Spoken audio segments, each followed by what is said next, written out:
This is the Johnny Cleveland Podcast. All things Cleveland sports with your host, John Suchan.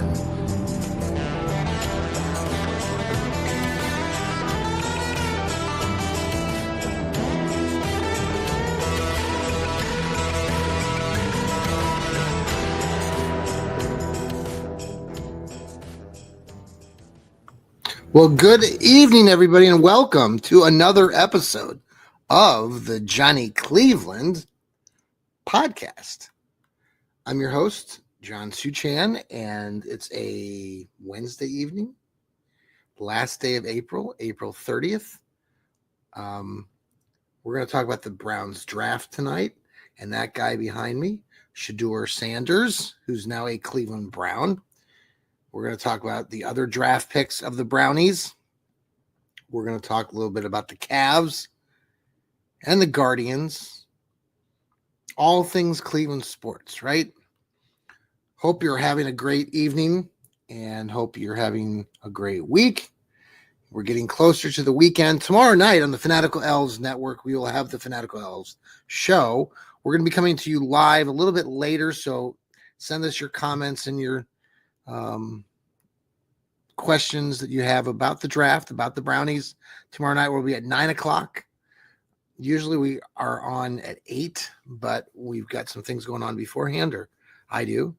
And so myself and the other collaborators here on the Fanatical Elves will be joining us a little bit later. So we're going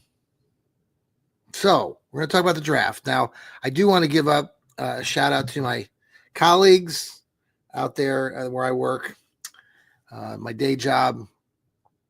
And I know I said something. You know, I babble, right? The Johnny Cleveland show, or I was on Stirring the Pot the other night with Lou Marconi. Stirring the Pot, Lou Marconi and myself. And, I was babbling, going on like I do sometimes. And I must have said something that I was putting down my colleagues. And I heard from my colleagues this week about that. We were talking about the draft, and I've given the Browns a pretty high grade on this draft. I really do believe that they did a really good job from top to bottom. And we'll talk about that here momentarily. But in my comments in the previous show with Lou, I said something to the effect that they don't know football. Well, let me tell you, some of my colleagues are coaches of various sporting teams, including football. So yes, guys and others, they do know football. And so my sincere apologies. All right, you got your apology. All right, I'm going to try to find my music here. Usually we have some background music, and I'm looking for it, and I'm not finding it. Oh, there it is. Let me get my classical music going here. Give me 1 second. I don't want to blast your ears off the charts here or mine. So let me go with this. And we're going down to, there we are. We're going to play our music. Nope, wrong music. That is Stirring the Pot music. Lou would not like that. Here we go. Here's our classical music. So I'll play this in the background so you can tune me out and listen to the classics. No, don't want you to tune me out. Okay. So Browns had their draft started Thursday night, and it was really something. Got to go down there Thursday night. Maybe you went down there for the Journey concerts. What a great treat. The Browns, have been criticized, and I've criticized them a lot over the years for our season ticket holders who usually have gotten jack squat. Well, this year I don't know what they're sending us, but they did provide a free concert to season ticket holders for to watch Journey, the real Journey, not Steve Perry. I know he's not around, but it was an awesome concert. Got there a little bit late. There was probably 20, 30,000 people there in attendance. Great atmosphere, a lot of classics. Now, I took my son, Alec, and he's in his mid-20s. he doesn't know Journey like we do in the older group. So that was fun to he was not overwhelmed with like, oh, this is the greatest concert of all time, but it was a lot of fun for many of us who are in our 40s and 50s and older, who can reminisce and go back and remember all those songs that they've come out with. And so that was pretty cool. So then they had the draft that started shortly thereafter at 8 o'clock. The Browns, many of us knew this going into the draft, had the number 2 draft pick and were expected to draft Travis Hunter of Colorado, the wide receiver and cornerback who plays both offense and defense. Well, the Browns made a trade. Surprise, surprise. This is what Andrew Berry likes to do. And he made a trade with Jacksonville. Now, Jacksonville has a 12-year-old as their GM. I don't even know the kid's name, but he looks like he's actually 12. And a really pretty cocky son of a gun. But he wanted to stir the pot and make a statement for his new team, the Jacksonville Jaguars, and he made this trade. And the Browns said, okay. In return, the Browns got a boatload of picks. They also got their Jacksonville's first-round pick in next year's draft in 2026. They got Jacksonville's this past draft's 5th pick.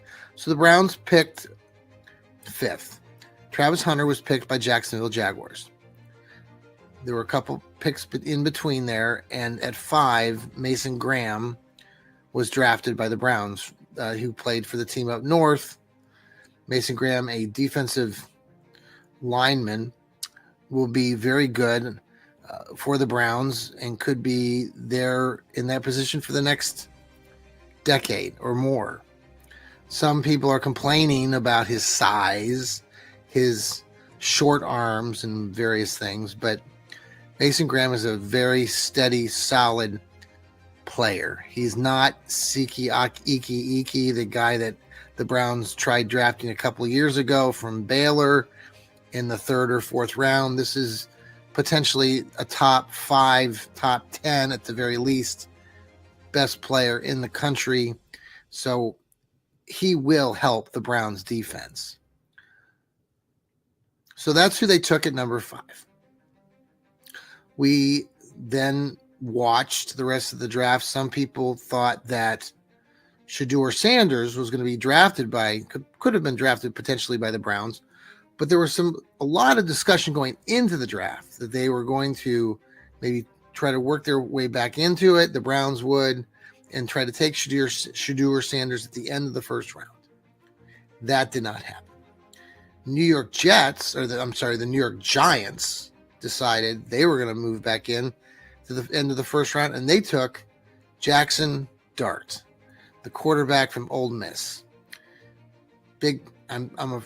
We'll see how it all pans out, but I'm not a huge fan of Jackson Dart, but he'll have a decent career, I'm sure, but he's not going to help win the New York Giants a Super Bowl.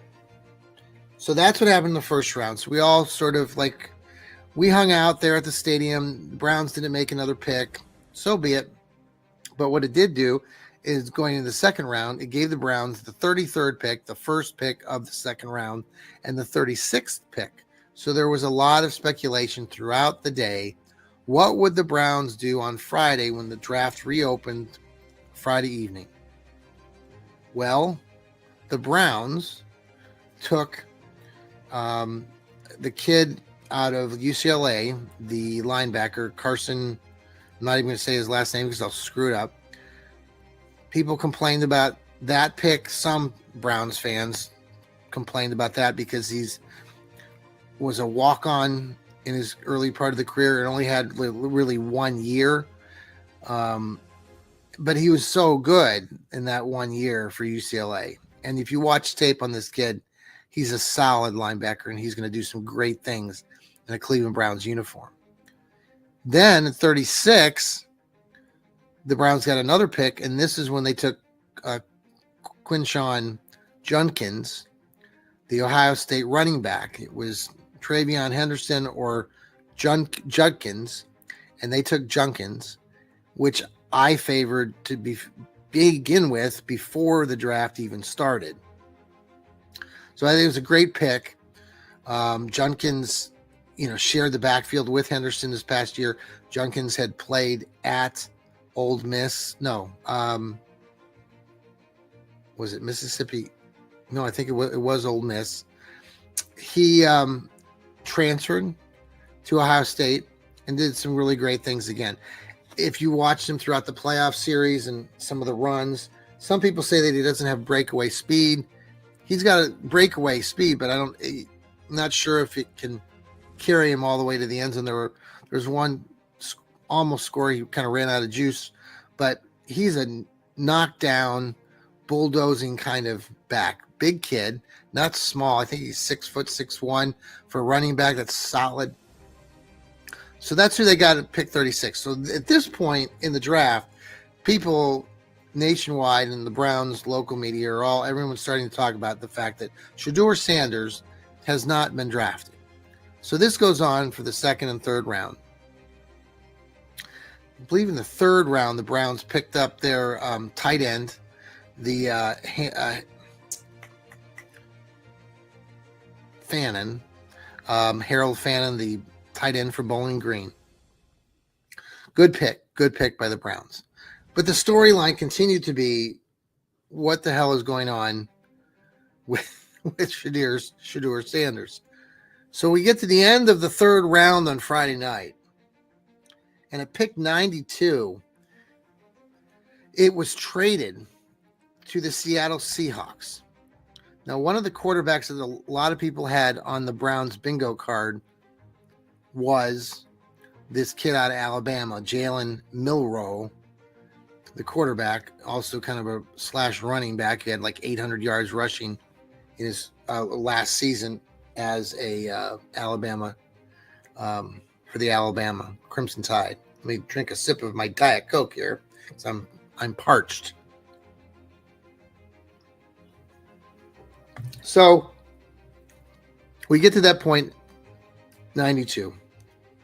I do think that the Browns were very interested in Milroy, because of their coach. Their current offensive coordinator used to be the offensive coordinator of Alabama and knew Milroe. So Seattle takes him, though, at 92.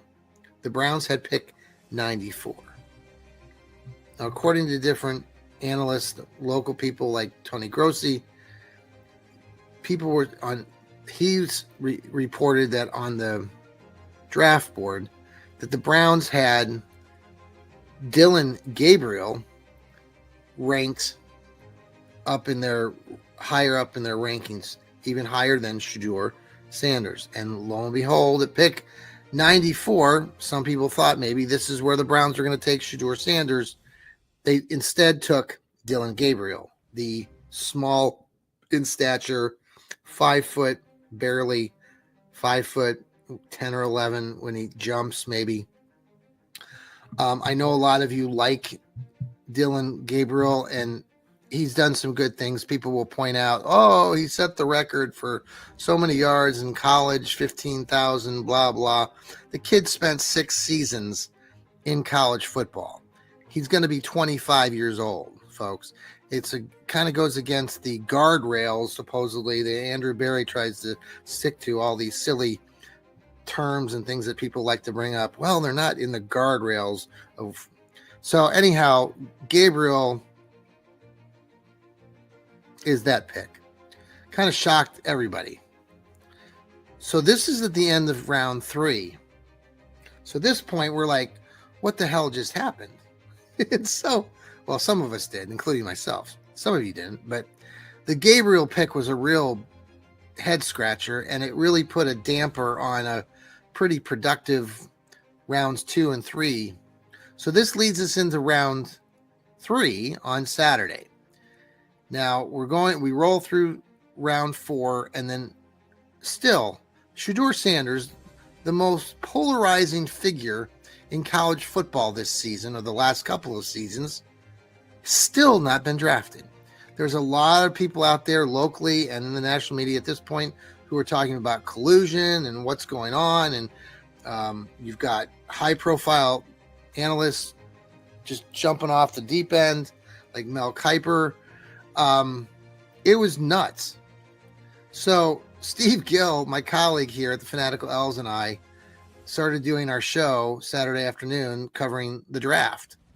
We got on a little bit after 2:00, and the Browns at about 2:15, 2:20, decided they had pick 164 in round 5.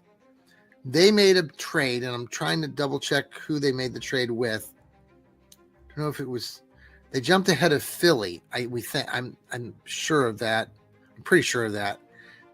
I don't know exactly who they jumped. Oh, they traded the picks. I'll get back to you on that. Anyway, they jumped to 144. Well, lo and behold, at pick 144, the Browns took Sanders. Shocking. And Steve and I talked about it on air live. It was very entertaining, really crazy moment. And so ever since then, that was the last draft pick of the Browns. They took 7 players in this draft, and that was the last one. But you look at the Browns and who they drafted. They drafted 2 quarterbacks and 2 running backs. And some of you out there, my colleagues included, and this is where I got in trouble last time when I talked about them on Stirring the Pot, didn't think that draft was very good. I think it was great. I give this Browns team an A for the draft. A lot of people who follow the draft and want to give grades, and I know some people don't like doing that, but if Shedeur Sanders had been drafted earlier in the whole draft, and then you took Dillon Gabriel at the end, the matter of the arrangement of the names and how they are. I mean, we got the same players. Disregarding who cares who was drafted in the 5th round or the 1st round. Now, obviously, money's involved, all that. I get it. It's funny how people now, the fact that Shedeur Sanders was drafted in the 5th round, talk about, there's no pressure on the kid anymore. And, he's got a lot to learn. And days before that, he was projected to be the number 2 draft pick in the country. And he would have been the number 1, number 2 quarterback, coming out of this draft. And yes, maybe we would have assumed that he'd be the starter if all things fell where they were. But the problem is with the Browns, and many people have pointed this out in recent days, they signed Joe Flacco. They signed Kenny Pickett, or they traded for Kenny Pickett, the former quarterback of the Squealers. Joe Flacco, Flacco-mania was here 2 years ago. So the fact that they picked up these 2 rookie quarterbacks now and have these 2 veterans makes a very crowded house. Now, there is Deshaun Watson, and it's funny to hear those of you, and this also includes my colleagues that I talked about earlier, will oftentimes bring up this, well, you still got an issue with Deshaun Watson. And I'll argue back with them like, no, we don't. And those of you who watch this show or listen to Browns podcasts, ours here, the Fanatical Elves, or other podcasts that follow the Browns, also know that Deshaun Watson is done. We're not talking about Deshaun Watson with Browns podcasts because he's not part of the Cleveland Browns. Yes, technically he is, but he isn't. And all of us and fans who follow the team know that Deshaun Watson's time is over in Cleveland. So we're not talking about Deshaun Watson anymore, unless you want to talk about money and how the Browns are going to do that. I know, and I'll give credit to these guys who are running the team at the moment, Andrew Berry and whatnot, that they are, they will make sure that Watson is not back on the playing field, even though he's allowed in the facility and all these things and blah, blah, blah. It's not happening. So we know that. So the Browns have then 4 quarterbacks that are vying for this time to start this season. And who knows? There's a lot of talk, a lot of chatter of what's going to happen next. And we don't know. We'll have to wait and see. I have been on the Shedeur Sanders train, promoting this guy, wanting him in Cleveland for months. I've written about it for the Fanatical Elves Network. I've talked about it on this podcast, on other podcasts for weeks. Many of my colleagues here on the Fanatical Elves don't agree with my take on this, and you might not either. I'm excited to see what this kid can do.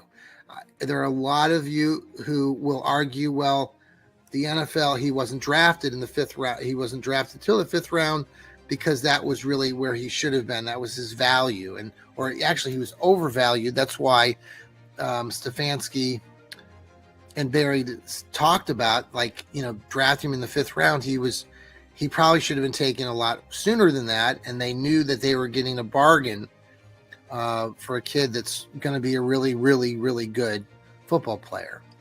I expect this kid could be the next franchise quarterback. Now, I know there are other quarterbacks with the number 2 on it, like, Johnny Manziel, Moneyball, football, Johnny Money, Johnny Football. That was different. I'll tell you, Shedeur Sanders came to Cleveland in the last day or two. And if you watch everything that we've been watching on social media and sports outlets, Shedeur is here in town. The rookies are to report to camp, I think, next week, but he's already here. Now, he's working out. I know there's some odd looking videos of him working out on some side of a hill and somewhere in Cleveland. It looked a little bizarre. But today, he ends up going over to John Marshall High School in Cleveland, the heart of Cleveland, and spoke to many of their students.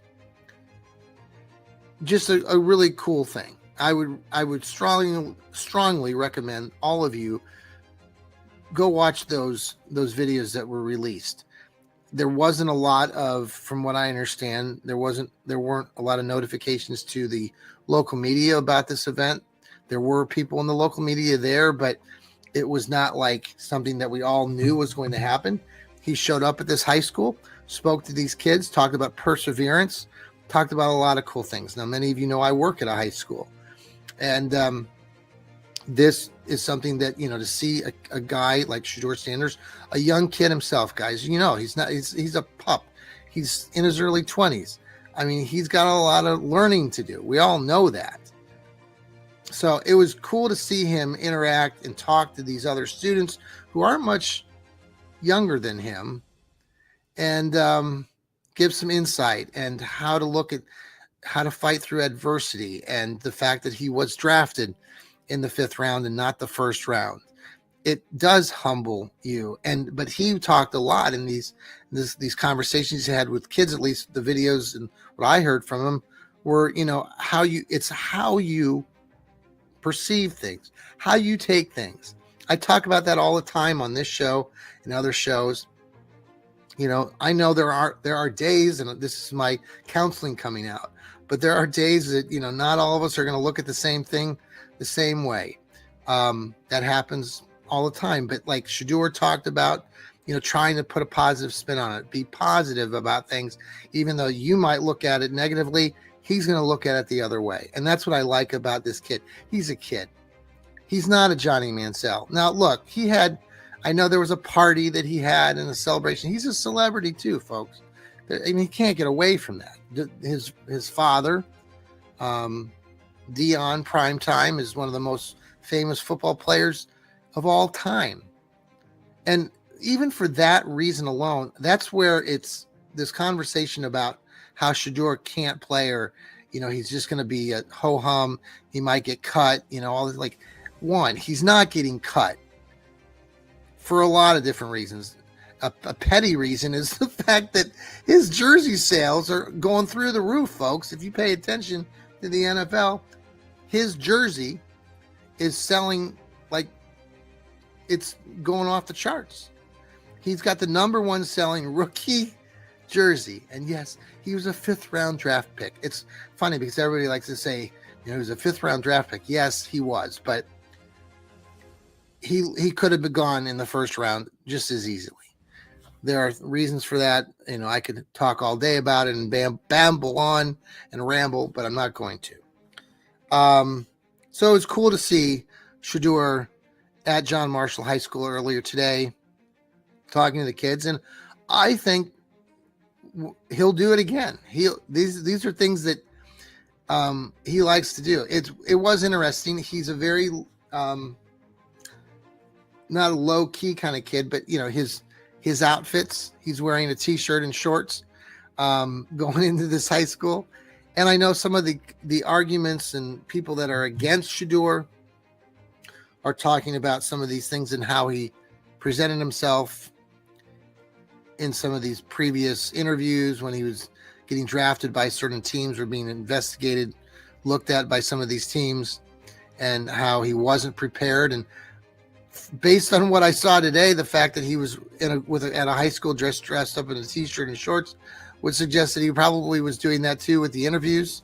And I'm sure some teams and some executives and owners didn't like that kind of thing.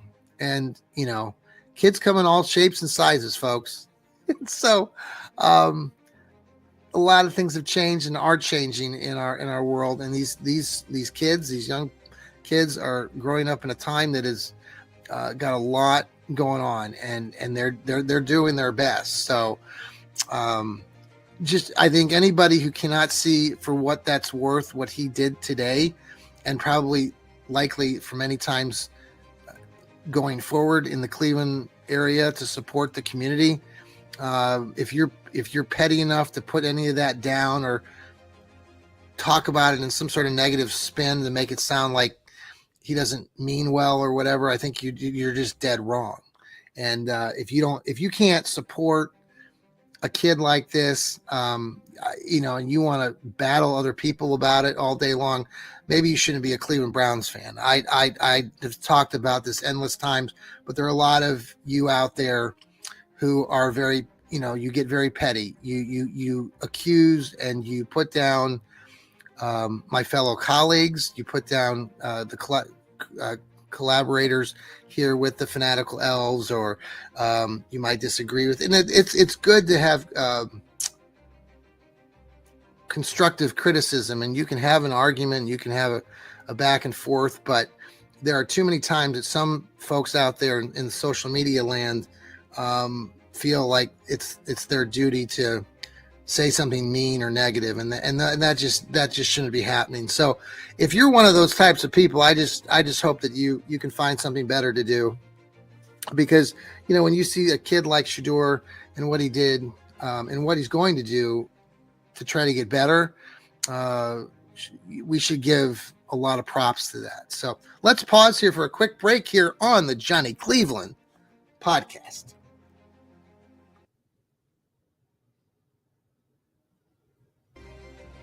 Hey, and we are back here on the Johnny Cleveland podcast. Thanks for joining us. We've been talking about the Cleveland Browns draft and how things went this last couple of weeks. I just finished talking about Shedeur, and hopefully he has a great career as a Cleveland Browns quarterback. A lot more time to talk about that. Again, tomorrow night, Fanatical Elves Network will have their own show. We'll be coming on at 9 o'clock. Join us then. Many of our contributors will be coming on that show, so look forward to talking more Browns later on that night. Hemisphere Coffee Roasters, thank you for supporting us. If you go to the link on our X page and click there, buy some coffee. Great product. They shake the hand of the farmer. Local group here in Mechanicsburg, Ohio, just to the north of Columbus. We've been buying coffee from them for the last 10 years ourselves, and we love it. You can't go wrong with Hemisphere Coffee Roasters. The Cavs. Let's finish this show with some good things going on here in Cleveland besides the draft, besides the things that we have to look forward to with the Browns. The Cavaliers didn't get much heat from the Miami Heat in sweeping them the last couple of days. Miami was a good team this year, but we knew that they weren't going to beat they weren't going to beat our Cleveland Cavaliers. It's interesting also to hear other the Miami Heat players have said some crazy things, and well, some of our fans have said some crazy things. Some people don't like Darius Garland. He got injured, re-injured his toe, didn't play the last two games. In those last two games, the Cavs even annihilated Miami even more. And some people are saying, and even players in Miami said, well, the Cavs are better without Darius Garland. That's just crazy talk. Darius Garland is a huge part of why this Cleveland Cavaliers team is so good. Obviously, they have the rest of the team is very talented as well. Obviously, Donovan Mitchell.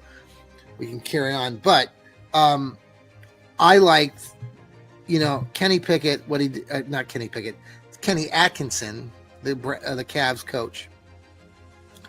I told Lou the other night during the pot that many of you know that I follow Dean Wade. He's a friend of mine, friend of the family, member of his coach and I have become friends, and so I've had an opportunity to get to meet Dean a couple times, and so he only got a couple minutes of playing time the first game, maybe the second game as well, and then Kenny Atkinson kind of changed his game plan and went with a kind of a taller lineup that included Dean, so I was glad to see that. And Cleveland won by 40 points the one night and 50 points the close out the series in Game 4 on Sunday night or Monday night. So that was exciting to see. So now the Cavs get ready to play the Indiana Pacers. The Pacers beat the Milwaukee Bucks. The weird ending to that game last night. Halliburton, who is the star for Indianapolis, the Pacers' dad, his father came on the court with a Halliburton t-shirt or something like a flag, and he started waving it in front of Giovanni. I can't think of the Bucks kid's last name, the star for the Milwaukee Bucks. Well, that really irritated him, the Milwaukee Buck player, and they basically started to kind of headbutt one another. Just crazy. And that just can't happen. You can't have fans or parents coming out on the court right after a game and doing that kind of thing. It was totally out of line. Now, most analysts are still saying the Cavs are the best team. And I know there will be analysts that disagree with that. Somebody came on today. I was listening to somebody in the national folks, and they're like, "Oh, Indiana's so hot. They could really, they could beat Cleveland. Yeah, they could beat us, but not in a 7-game series. I expect that Indiana will come in. They'll be hyped. They'll be ready to go. Both teams have a long time off. Cleveland's had off since Monday. They got off since yesterday. So the series starts on Sunday here in Cleveland. So look forward to that. It should this will be equal to kind of where the Cavs left off last year, getting to this Eastern Conference semifinal series. Last year they lost to Boston in the semifinals. This year they're playing the Pacers, potentially going to play the Celtics in the Eastern Conference Finals. So we have a ways to go, but it'd be nice to see another sweep by Cleveland. Finally, the Cleveland Guardians, the Tribe, they kind of went into a little bit of a dip. I heard my colleague Ethan Greenberg talking about the Indians the other day on his show, Going Nuclear, and to catch his show, that was on last night on Tuesday. You can catch it here on the Fanatical Owls Network, especially if you download us on Apple, Spotify, anywhere you listen to podcasting. So he was talking a little bit about how the Cleveland had taken kind of a dip with the baseball, but now the last 2 nights they've come back and they won on a home run last night 2-1 over to the Minnesota Twins, and tonight they got a big home run, 3-run homer by Bo Naylor, whose brother left the team or was traded, but Bo is still here, and he hit a big 3-run homer late in that game to help propel Cleveland to another win. So Cleveland now is 16-13. They're about 2 games out of first place. I don't know, are the Tigers in first place? I think they are. So I'm not worried. It's April. No, it'll be May tomorrow. May 1st is tomorrow. We made it through April. Congratulations. So we'll see what happens. It's a long season. God, baseball is so damn long. 162 games. So we'll see how hot they can get in June and July and see where we're at the 1st of August. If this team is right there around the 500 mark or a little bit better, and I would expect that they'll be close to the top of the Major League Baseball standings. So a lot to look forward here, man. If you're a Clevelander, if you are in love with Cleveland sports teams, we are the center of the universe. We've said that. I say this almost every year, right, folks? Don't you feel that way sometimes? Like we are the center of everything. I know we're hardy Cleveland fans, but man, now the fact that we got Shedeur Sanders coming into town, prime time's his dad. You got a Cavalier team that's about ready to hopefully get that next NBA championship. And you have a guards team that went all the way through the playoffs last year and could get back there again. And they have nobody. They have a team that doesn't have any. They don't pay these guys. We have the slimmest payroll of any team in Major League Baseball. So it's just a fun time. Now, and I want to give a shout out. I know Kerry, my colleague over at my school, he's a big soccer fan. And, you know, I'm not a huge fan of soccer, but the Columbus Crew, who are owned by the Browns owner, Jimmy Haslam, they had a big game a couple weeks ago where they had the Crew up there. They played the Miami team, I think, and some famous European player, Messi maybe, was up there, and they filled the Cleveland Browns Stadium with 60,000 soccer fans to watch that game. So congratulations to the Crew. I know they have a strong following here in Columbus. I'll probably go to a game, maybe a time or two. I do live here in Columbus, but I'm not a huge fan, but who knows? But the Crew, there you go. Carrie, I mentioned the Crew.